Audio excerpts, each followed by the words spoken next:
谢景大赦天下的那日，我从摘星阁中被放出。你若真心归顺，朕既往不咎，封你为妃。留有我一半血脉的孩子攥紧了皇后的手，试图阻止。他是前朝血脉，还是关起来为好？纵使父皇仁慈，儿臣也是养在母后身前的，生怕我这个亲娘会坏了他的名声。罢了，我脚步一转，折回了摘星阁。外面有脏东西窝了我的眼睛。大家好，欢迎收看皮皮听书。摘星阁外的荒草长到了半人高的那年，大周北伐全胜，周帝大赦天下。我曾以为此生不会再开启的阁楼门被推开，谢景玄色的蟒袍扫过地面的尘土。他居高临下，身后跟着一众后妃和内侍。陛下仁慈，大赦天下。摘星阁于是以洗心革面，感念圣恩。内侍尖细的声音落下，谢景往前踏了一步。余出，我被骤然出现的强光刺得睁不开眼睛，只瞧见他唇形一开一合，你若真心归顺，朕既往不咎。内侍谄媚地笑着，催促我快谢恩。我扯了一下唇角，嫁给谢景11年，无怨无悔地陪他在边疆熬了1000多个日子，赔了半条命生下他的长子。如果这都不算真心，我不知道还有什么真心可以再剖给他看。陛下打算放我去哪里？放我出宫吗？摘星阁太冷了，又没有人烟，我想去皇城外走走，吃一碗热腾腾的馄饨。江南、胶州、南疆，随便哪里。可谢景皱起了眉，你乖些，朕可以考虑封你为妃。我不假思索地反驳，不必了，我想出宫。谢景的妻子，我做够了。更何况当下他早已有了新的妻子，跟在谢景身后半步，雍容华贵的皇后娘娘赵青青。我抬眼望过去，眼神突然怔住。是阿斐吗？赵青青牵着一个戴着玉冠的孩子，闻声朝后躲了几步。他长大了，抽条拔高了许多，原本枯败的心涌上几分痛楚和急切。那是我的孩子，怀胎10月，一点点未大的小团子。因祸起案获罪后，我被贬摘星阁，沦为阶下囚，谢斐被过继到了皇后名下。我伸出手想去抱抱他，阿斐是娘亲，可谢斐躲开了。小孩的声音细若蚊蝇，父皇，他是前朝血脉，还是关起来吧？伸出的手空在原地，我有些不知所措。离开谢斐时，他并非不知事的年岁，他明明记得我，却想把我关回去吗？谢景闻声不悦道，余出是你生母。那孩子不停地摇头，抱紧身边的皇后，小声啜泣。他才不是，儿臣是养在赵娘娘身前的。我试图和他解释，阿斐，娘是获罪才无法陪在你身边，如今可以。我不要。谢斐尖锐地叫了一句，赵娘娘才是父皇的妻子，我是赵娘娘的儿子。心一寸一寸地凉下去。我怎么忘了，在我还没被关进摘星阁前，谢斐就已经给自己找了新娘，不惜出卖了我这个亲娘。他口中的赵娘娘噙着笑出来打圆场，质子不懂事，在我宫里待惯了，自然同我亲近些。于妹妹别计较，毕竟你是。赵青青慈爱地拍了拍谢斐的背，母慈子孝，宛若一对亲生母子。我嗤笑了一下，有什么好虚的？在场又有谁不知道我是意图谋逆的前朝公主？2年前因包庇前朝重臣祸起，公然挟持皇后，被判永久囚禁。谢景跨了一步，挡在了我和赵青青之间，冷淡地看着我，仿佛我是洪水猛兽，会伤害他捧在心尖上的皇后和爱子。余出，谢斐已经过继到皇后名下，是我的嫡子，不得对皇后和皇子不敬。哦，真没意思。我收回了脚步，算了吧，皇上，你大赦的天下里没有我，这圣旨我不接。谢景没强令我搬走，他昭告六宫，封我为淑妃，出入自由。小太监小六捎信给我时，我正趴在摘星阁的壁炉上晒太阳。摘星阁有一个动人的名字，上可摘星，宛若仙人。可我被囚禁的这2年，冬无火炭，夏无凉冰，我生了满手的冻疮和病入肺腑的咳疾。围墙高耸，终日不见天日。谢景的人拆掉了高墙，日光方能斜斜地照进来，打在废弃的壁炉上。娘娘，御厨送了例汤来，别和身子过不去。小六才刚满9岁，比谢斐都小，捧着热汤唤我。2年前落难，宫中的婢子四散，唯有小六一个执意跟着我，到这摘星阁里受苦。小六是娘娘捡来的，生是娘娘的人，死是娘娘的鬼。半大孩子，不知从哪儿学来的话，执拗得像一头小牛。宫里人都笑他是个傻子，跟着一个前朝公主，这辈子算是没指望了。小六却不以为意。前朝公主怎么了？娘娘就是娘娘，她是小六最重要的人。这话似曾相识。头一个这般讲的人是谢景。嫁给谢景那一年，他还是不受宠的六皇子。我身份尴尬，既有从龙之功，又是前朝余孽。先帝思来想去，将我许配给了小儿子谢景。如此，断送了谢景即位的可能，又安抚了前朝老臣，还掐灭了借我之事复辟的势力。新婚第2日，我们就被一道圣旨发配去了远江。六皇子门下的臣子对我横眉冷对，怪我耽搁了谢景的前程。彼时，谢景拥着我，吻了一遍又一遍。他说：“前朝公主怎么了？孤偏爱发妻阿初，千金万重亦不换。门下劝他那几位侧妃积攒势力，总还有回归朝堂的机会，一一被谢景骂了回去。阿初是我的发妻，也是我唯一的妻子。你们若是敬我，便要敬她；若是辱她，便如同辱我。1000多个日子，我们在寒冷的北疆扎根落地，一点点将大周最桀骜不驯的铁血军啃到了门下，在荒芜的北地种出了植被荷花。这样的谢景，最终还是放弃了我。封妃的第4天，小六没回来，来的是皇后身边的大宫女。她昂着头，鄙夷又嫌弃地看我。皇后娘娘有旨，着于淑妃速至坤宁宫。我盖了一本书在脸上，头都没抬。不去。大宫女拔高了声音，放肆！皇后娘娘有旨。我挠了挠耳朵，真吵。听到了。我说了不去。我到底是亲封的淑妃，嫡宫女也不能发配。那是小六秽乱后宫，已被皇后娘娘拿下，正在坤宁宫问审。书啪地落到地上，我陡然起身。赵青青这个混账，大胆！宫女尖细着嗓子，不等她说什么，我先一步跨出了摘星阁。小六还是个孩子。我到时，赵青青高高端坐在侧首，谢景阴着脸抹撒着手中的珠串。几个宫人压着小六跪下，他衣衫凌乱，一脸羞辱和倔强。皇后厉声道：“淑妃，你宫中的贴身内侍竟然不曾净身，如此秽乱后宫之罪，本宫不可坐视不管。”众人大骇。我理都没理他，径直走上前，将带来的衣裳搭在了小六身上。摘星阁里没什么厚衣服，几件衣袍洗得发旧。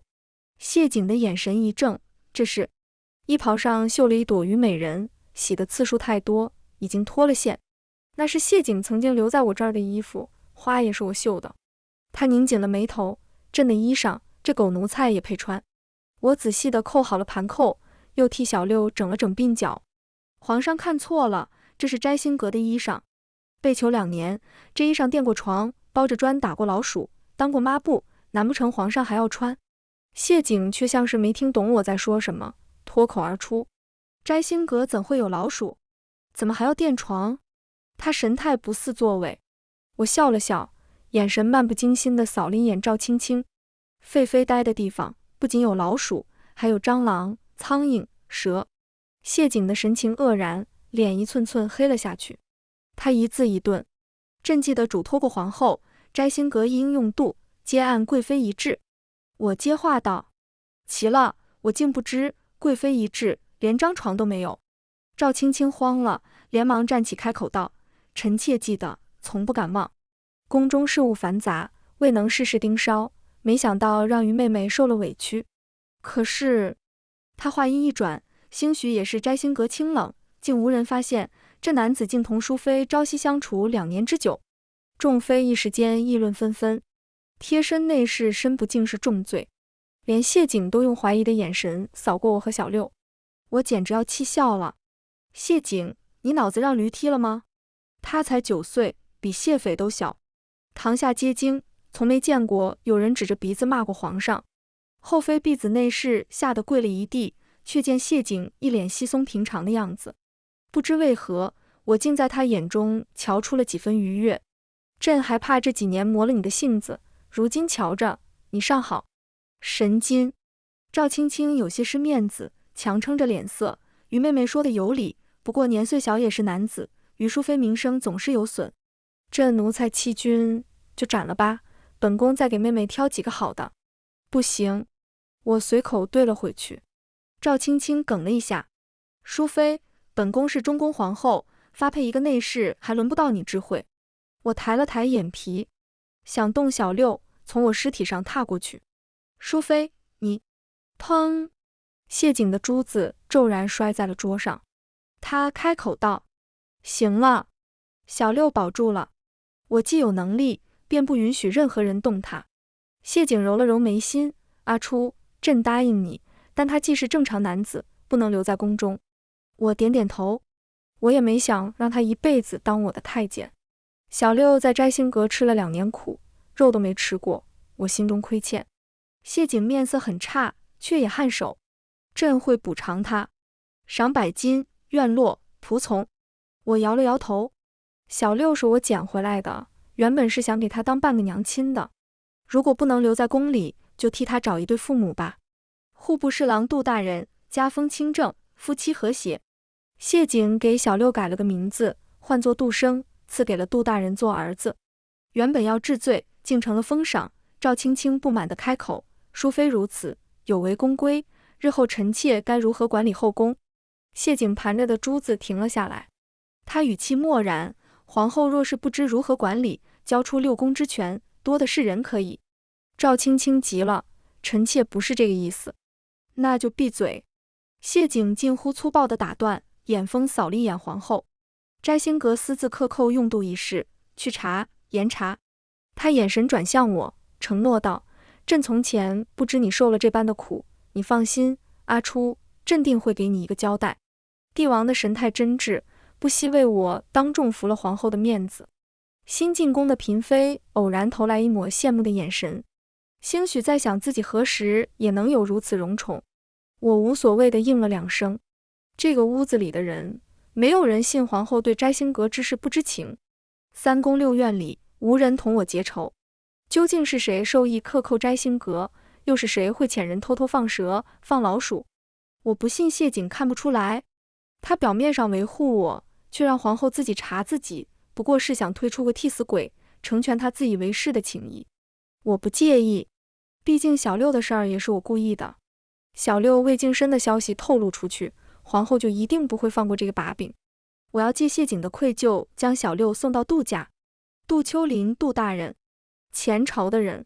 赵青青告病，宫中高位妃嫔惠妃和宋昭仪协理后宫。谢斐怒气冲冲地闯进了我的摘星阁，昂着头瞪我：“赵娘娘明明没病，你为何要为难她？莫名其妙。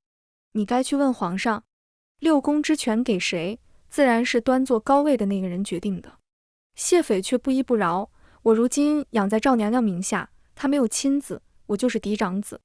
赵娘娘荣宠，我就越有地位，这个道理你不懂吗？”我看了他一眼，谢斐虽有我的血脉，却长得并不像我，五官、身形里唯有眉毛和鼻子的轮廓能瞧出我的影子，就像他这个人一样。他拼命地靠近他的父亲，却对我嗤之以鼻，恨不得完全和我没关系，直接从谢景肚子里爬出来。我有些好笑地问他：“与我何干？赵青青和谢斐的身家地位，关我什么事？”谢斐不可置信地提高了声音：“我是你亲儿子。”我揉了揉耳朵：“你还记得啊？”谢斐一时语塞，他明明才11岁，兴许还是不懂事的年纪。我曾经也这样想，才放纵了他一次次戴着一张天真的面具去做残忍的事。孩儿记得。谢斐软了语调：“孩儿和母亲血脉相连，将来我登上皇位，母亲便是太后，只需母亲忍一忍，多帮帮我。如今父皇惦念母亲，不如趁着这个机会，多为我们母子谋取些。”我仔细看着这张陌生又熟悉的小脸，稚嫩的脸上是习以为常的算计和伪装。阔别2年未见，他一不当众认我，二不关切摘星阁苦寒。反倒是察觉谢景对我的态度后，气势汹汹地来指责我伤害了他的养母。天界无父子，皇宫里没有天真的孩子，我早该明白。谢斐还在劝我，稚嫩的语调说着老练无情的话。母亲已是亡国公主，孩儿是您唯一的亲人了，娘亲应当为自己的孩子有所牺牲。我打断他，一字一顿。那娘亲该为你去死吗？2年前的霍启案，原本赵家并不知晓我同霍启的关系，将此事出卖给赵青青的是谢斐。彼时谢景已经在筹备迎娶赵青青之事，谢斐唯恐新任皇后容不下他这个原配的儿子，背着我偷偷与赵青青来往。金銮殿上，为保护霍启，我一时不察，任赵青青的长剑刺进了我的心脏。谢斐就在现场。后来如他所愿，我这个令他不齿的娘亲被关进了摘星阁。这件事作为投名状，他顺理成章地做了赵青青的儿子。谢斐，我喊他，我带你来到这世间，护你平安长大。我是你的生母，不是你的奴仆，亦不是你可以随意践踏的卑贱之人。既然做了选择，且去好好当赵青青的儿子便好。赶走谢斐后，我给小六收拾行李。摘星阁这2年，他的东西少得可怜。拂开帷幔，我从暗格里请出一方牌位，轻声道：“给你祖父报个平安吧。”小六端端正正地跪下，磕了3个头。牌位上的名字是霍启。霍启，直至如今，我看到这个名字，还是忍不住哽咽。我是前朝公主于初，但我荒淫无度的父皇根本不记得我。一场围猎，他强抢了已然定亲的娘，生下了我。皇帝的新鲜感持续不了多久，我们母女很快被他抛在脑后。后宫里捧高踩低，像一个养蛊的瓮。娘亲温和善良，不堪病痛折磨故去后，我成了瓮里最弱势的虫子。如若不是宫宴上霍启霍大人一时怜悯，收我为徒，我大约早就死在那1年冰冷的皇城里。小公主怎像猫儿似的，着了。我仰着头看她，一身青衫，须发皆白，眼神慈悲又温和。臣瞧着小公主有慧根，愿收她做个徒儿，还请皇上允准。父皇眯着眼睛看我，大约在想我到底是哪个宫妃的孩子，应当是没想起来，他也懒得深究。大手一挥，就将我指给了霍启当小书童。天界如种马，父皇膝下的公主有30多个，尊贵的好似神女，卑贱的如同草芥。任霍启做师傅后，我吃上了第1顿热饭，穿上了第1件新衣。他教我识字、骑马、读诗、作画。庭院里雕花的柱子上有好些石头刻的印记，是霍启比着我的头顶一笔笔留下的。小公主又长高喽，他笑着说要给我扎个秋千。我就坐在院子里，看着他一把年纪，叮叮当当地敲几块木头。后来学射箭，霍启年纪大了，身子骨不好，给我请了舞狮，他就在旁边笑眯眯地看着，时不时也与我。猫胳膊没力气，我气得去揪他的胡子，挂在老先生身上。想不想飞？老朽带你飞，哈哈。霍启是前朝旧臣，却心怀天下。他忧虑父皇昏聩，民不聊生，眉心总带着深深的纹路。后来谢氏在蜀地发家，谢家主人善之名天下皆知，谢氏步步逼近，意图取代父皇。霍启把自己关进书房里整整1夜，烛火未暗。第2日清晨他出来，像是又老了10岁，眼神却明快许多。于初，他少有这样正经地唤我。若有一人能让万民吃上饱饭，穿上冬衣，良家女子不被强抢，有才之辈尽可施展，公主觉得如何？我敏锐地察觉到了这次对话的不同，问他，这个人姓于吗？霍启摇了摇头。可是天下兴衰，皇位上的人姓什么，又有何重要？于前赵是我的父亲，却形同虚设，我自不必为他守节。晚辈愿尽微薄之力。好，好。霍启拍着我的肩膀，彼时我已长到他肩膀，是大姑娘了。臣当为公主铺前路。谢家军已逼近皇城，宫中仍是日日醉生梦死。霍启托人将我送回了宫，去做划开黎明破晓的那把尖刀。天光乍现的那一刻，我拉开了厚重的宫门，迎谢家大军。大军军纪严明，对百姓秋毫无犯，对内侍婢子押后问审。父皇将众妃和皇子聚至一处，饮酒作乐至天明，然后一把火断送了于氏的江山。谢帝以帝师之名推崇霍启，而我因有从龙之功，成了于前赵留下的唯一血脉。霍启在王朝更迭中殚精竭虑，为我寻得一线生机。后来霍启案灭门，我费尽心思，终是为他留下了小六。牌位是我刻的，子孙辈的名字是霍留。霍留、小六，一个如今不可说的名字。我摸了摸小六的头，在心中默念：霍启，我总要从那些人身上将你的债讨回来。谢景心中有愧，流水一般的赏赐会进摘星阁。摘星阁初建时本就是富丽堂皇之处，可惜后来赵青青有意刁难，才步步破败。他拉着我的手腕，将墙壁上的画指给我看：阿初，你看那个。画上风雪，几匹骏马奔驰而来，为首的是一对年轻男女，双双红衣，意气飞扬。当初建摘星阁，我让御用的画师专程去过北疆，务必要将我们的过去完完整整地搬到这里。阿初，我待你之心从未变过。我抹撒了一下墙上的画，原来画的是我和谢景啊。这2年我日日从此处经过，可心中唯有如何活下去，如何让歹人血债血偿，从未抬头看过。而工人的蓄意破坏，加上这600多个日子的风吹雨打，再美的画也变得灰暗残破。就像我和谢景的曾经。摘星阁克扣用度的人已经招了，是受容妃指使，朕已将他下了大狱，绝不轻饶。我看着谢景的眉眼，他望着我，深情款款。可我们彼此都知道，容妃不过是赵青青的替罪羊。我们之间何时变得如此了？见我没有顺着他给的台阶下去，谢景脸色微微一变。他知道我在说什么。我们也曾在大漠上共逐雄鹰，挽弓杀敌，生死相依，何时变得如此虚伪和陌生，端着亲密的模样，说着彼此都心知肚明的谎言。谢景的神情有些疲惫。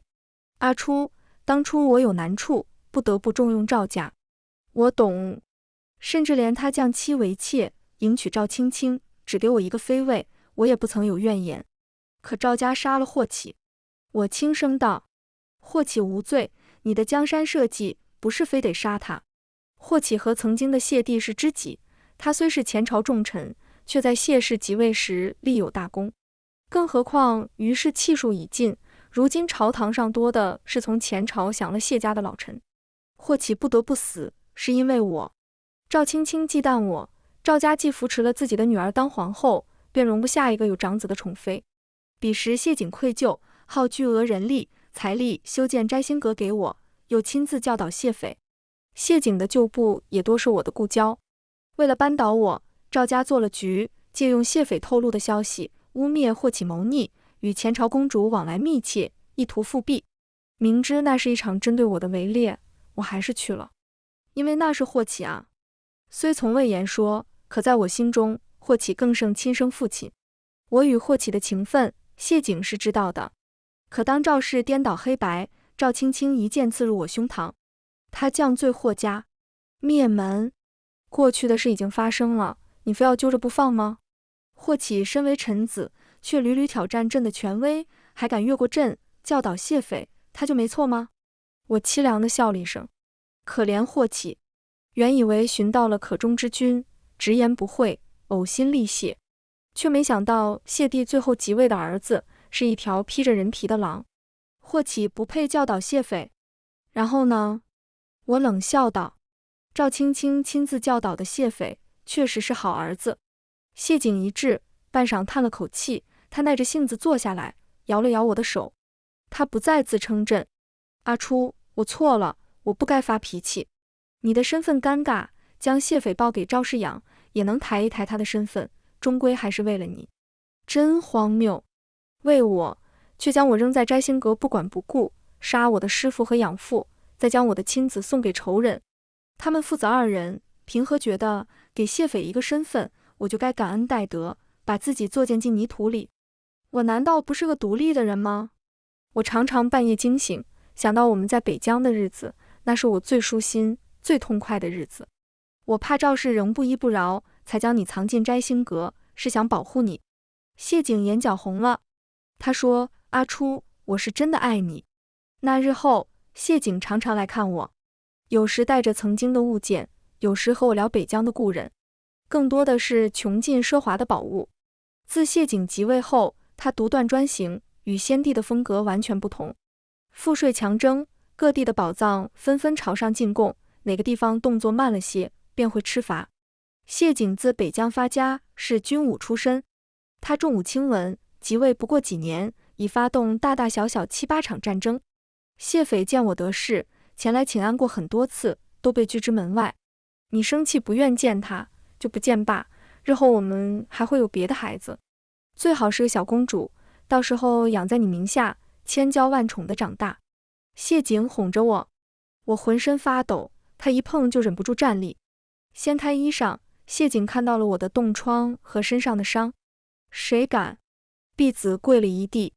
我拦住他，如今自然无人敢。被囚的2年，没有吃食，要自己去争抢，抢不过还要挨打。谢景抱着我，泪落到了我脖颈后。阿初，如今无人能左右我，我再不会让你受苦。我安静地伏在他肩上，没有说话。不可能再有别的孩子了。那日我在屋中梳头，突然听到门外传来风声，一个戎装女子像一头小狼般闯了进来。我惊喜地回头，小蛮。小蛮是我在北疆捡的狼女，无父无母，被母狼养大。谢景见我抑郁，又与谢斐不亲近，特意从北境将她招了回来。野狼养大的崽子，一身戾气，又凶狠又暴虐。我们回京后，小蛮接管了一部分北境军，为谢景镇守边疆。他摸着我手上的冻疮，急得双脸通红。不是寄了药膏、衣裳。我止住了他的声音，嘘。然后环顾四周，因着小蛮身份特殊，宫殿里的其他下人都被谢景撤走了。我带着他走到帷幔后的窗子，偷偷放出了一只信鸽。摘星阁2年，我从未与外界断开联系。寒冷与饥饿并非什么大事，彻底折断自己的羽翼才是。小蛮曾要给我寄衣裳和吃食，被杜大人制止了。那鸽子刁钻，比寻常信鸽要小许多，只认杜家人，且摘星阁搭建时工艺复杂，不得已建在整座宫城的西北角，阁后便是护城河旁的白桦林。如此行事，已是小心再小心。赵青青的人刁难我，不必横生枝节，让他们瞧出什么异常。至于杜家，自然也不会凭空帮我。杜家是前朝旧臣，而我手上有玉玺，还有一枚前朝引军的虎符。谢家军攻进京城时，我在王宫里应外合，除了霍启交代的开门一事，还做了点别的。我不如霍启，忠肝义胆，一片赤诚。我给自己留了后路，从未告诉任何人。白桦林里的第23棵树下埋了虎符和玉玺。当年和谢景相携去北疆时，我将他们暂留在此处，本想着此后夫妻恩爱，谢帝仁泽天下，兴许他们再不会有重见天日之时。还好，同年9月，杜大人告老，杜家南迁，霍留，也就是小六，随着一同去了江南。12月，京城落下第1场雪时，南方传来了流言，前朝于是并未灭族，除了如今的淑妃于出外，还有一位皇子，是前朝贵妃娘娘的子嗣。如今皇子举旗，要复辟于氏的王朝。消息传到宫城时，谢景正在我寝殿里作画，闻声摔碎了茶盏。胡说八道，于是早就灭干净了。说罢想起我在一侧，阿初，我没那个意思。我摆摆手，无妨。于是确实灭干净了。但只要有一位前朝的公主站出来作证，再加上玉玺和引军，那这个前朝皇子就是真的。老父亲的贵妃是名门陆氏所出，陆氏半信半疑。不过他们并不在乎这个孩子是否是陆娘娘亲生，能让自己做未来的国舅爷，那他就是真的。这个年，宫中过得人心惶惶，多地起义军爆发，南边的余皇子虎视眈眈，北境的敌国伺机而动。谢景严苛施政遭到了反噬，讨伐他的檄文遍布大江南北。他本是谢帝的小儿子，却最终即位，民间对其的位不正议论纷纷。更有甚者，称谢景并非紫微星，能登临大宝，是因着其发妻是于氏公主。而其停期再娶，封赵青青为后，天下灾患便开始频起。换言之，天命所向。于是，来年4月，余皇子率部打到了玉地，距离京城不过数百里之遥。赵青青带着谢斐到了摘星阁，甫一见面，谢斐就跪在了我面前。母亲大义，求母亲救救大周。谢景皱起了眉，不是说了，无事不得来叨扰淑妃。谢斐砰砰磕了几个头，不肯起来。赵青青温柔地劝，阿斐也是心急，想要替父分忧。我好整以暇地看着这一家3口在我寝殿惺惺作态。谢斐见我并未让他起来，咬了咬牙，开口道：如今余家军已经打到了玉地，若恐京城危也。此事河宫都知晓了。谢景揉了揉眉心，继续说。谢斐飞快地看了我一眼，儿臣虽有余氏血脉，但余地残暴，谢家才是天命所归，若为天下，又有何不可舍弃的呢？我好笑地看着他，谢斐却错开了我的眼睛。儿臣心想，那余是贼人，是母亲的弟弟，若母亲能出面。我拍了拍手，感叹道：好办法啊，让当朝的淑妃劝前朝的皇子，你猜他听不听我的？谢斐嗫嚅着说，战场并非寻常家中，自然要寻得些法子。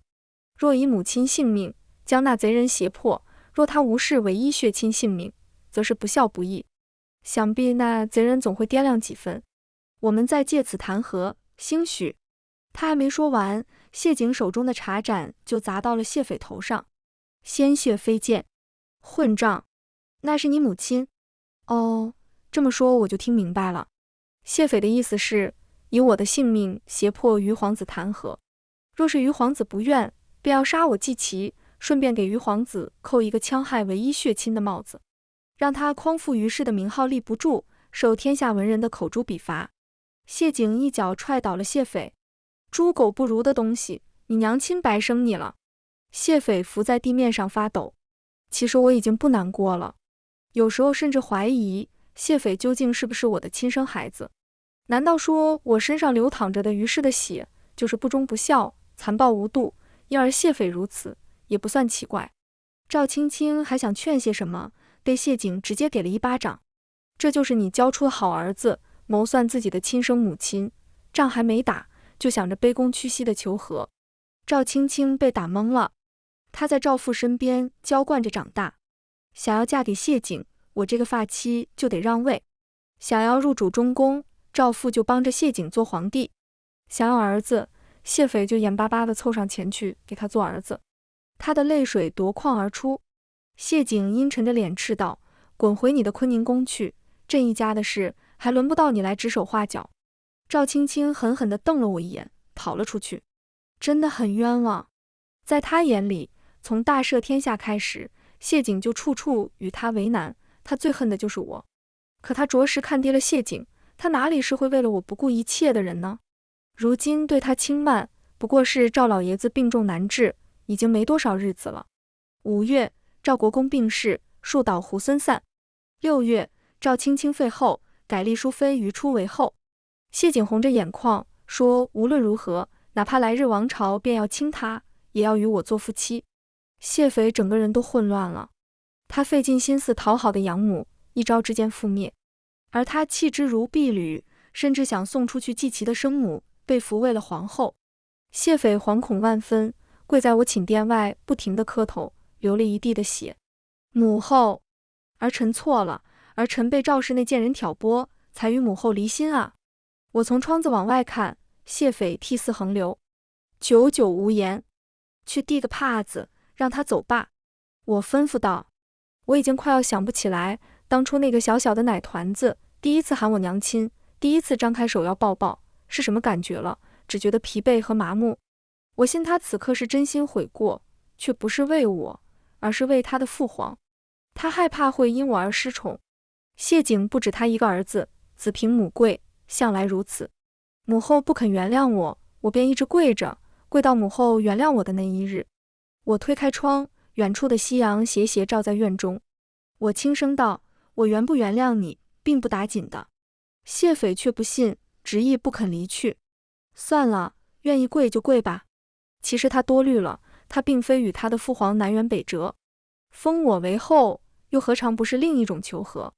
小蛮捎来了信，和谈的密旨已经送往玉帝，谢景愿割让江南一带，并封于氏女为后，以示两族友好。只不过相比于谢匪阴狠，谢景称帝多年，手段更圆滑些。和公然挟持自己的发妻相比，软胁迫才更能彰显自己的气度。不过我不会给他太多时间了。封后大典定在了8月初3，谢景差人送来了皇后的符志，而我也在同时收到了小六的密信。7月29是我生辰，谢景携了一壶酒来为我庆生。国情如此，委屈阿初了。我笑眯眯地摆摆手，说无妨。呵，我的爸早些年还在宫中时酿的桃花酒。自谢景入京都，皇后便易了主。我如今说的还是我做公主时，娘亲貌美，也曾得宠过那么些日子。她为我亲手酿了桃花酒，埋在宫中的后花园下，愿我日后能觅得如意郎君，琴瑟相和，白头偕老。当初成亲的匆忙，没能喝到，大约也是没这个福气。谢景有些醉了，眼角垂着，看我手上的冻疮。阿初，我对不住你。原本想着要同你做一对北疆的鹰，自由自在，红尘相伴。后来回了京城，赵氏咄咄逼人，我不得已纳了赵青青，让你受委屈。谢匪那孩子被赵青青养歪了，你随便罚，大不了日后我们再养一个。我不知你在摘星阁受苦，对你不住，别恨我。不恨，我不做空耗心血的事。我给自己斟了一碗酒。娘亲，我在心里小声说。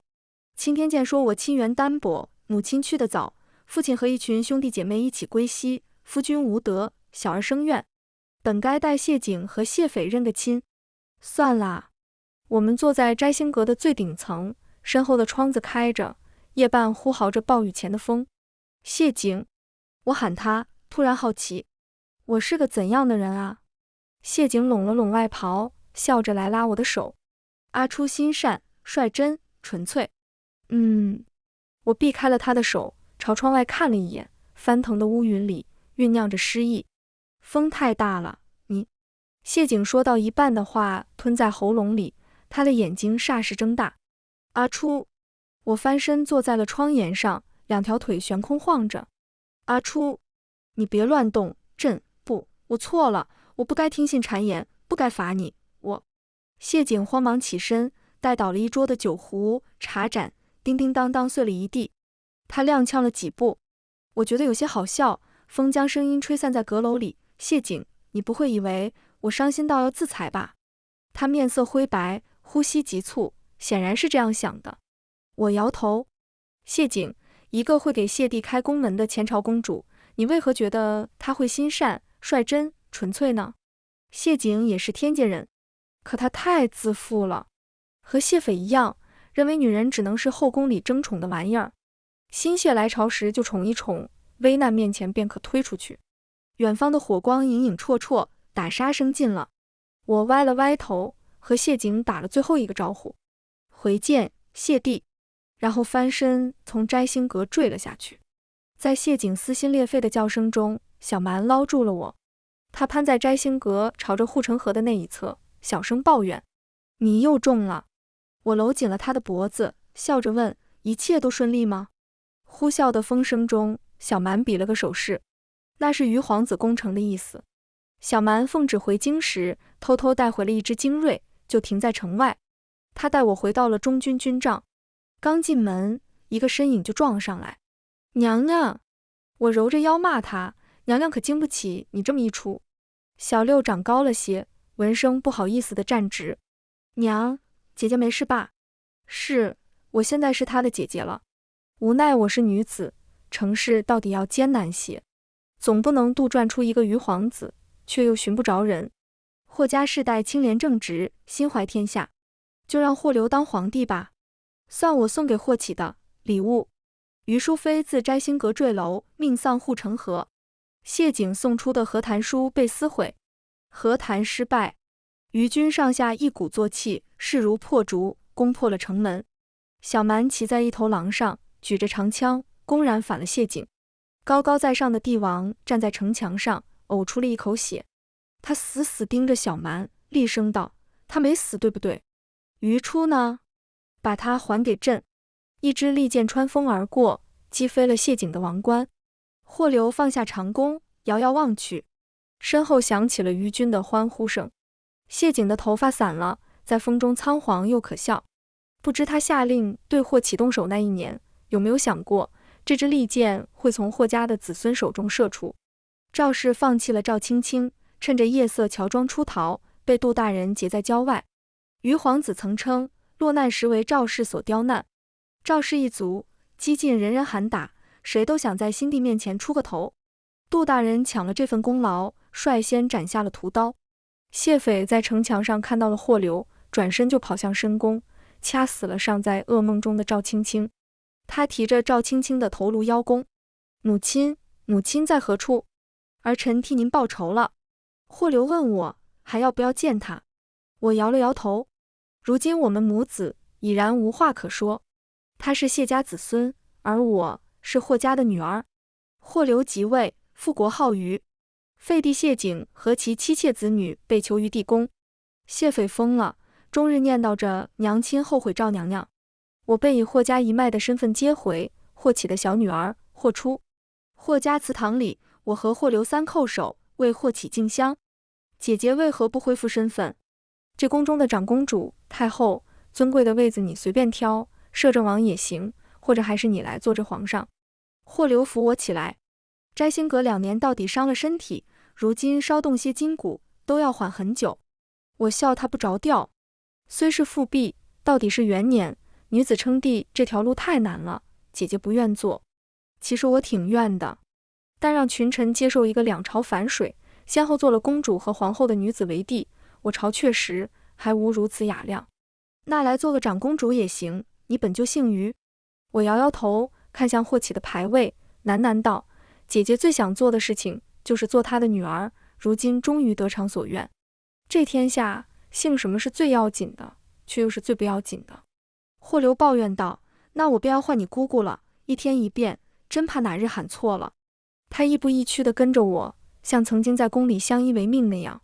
我将玉玺给了霍流，证明他的身份，但那只神秘的隐君全程未曾出现过。人们道兴许不过是个传言，那是我给自己的退路。姐姐日后想做什么？霍流问。去江南吧，晒晒太阳，再去北疆看看小蛮。他央求我，记得回来看我，快点回来。我笑着点头。少年眼里满是真挚，热烈如火。他说永不背叛，我信。叛了也无妨，大不了从头再来。从龙之宫立2次了，再有下次，我可真的要自己上了。启程去江南之前，我以霍家女儿的身份去见了谢景最后一面。余初早就原谅谢景了，但霍初不行。一碗毒酒是我们之间最后的体面，也曾结发为夫妻，恩爱两不疑。桃花酿喝过了，摘星阁也跳了，我能留给谢景的也只剩这么多。此后长路漫漫，你我再无瓜葛。全文完，皮皮听书感谢您的观看，每天上新精彩小说，喜欢就订阅吧。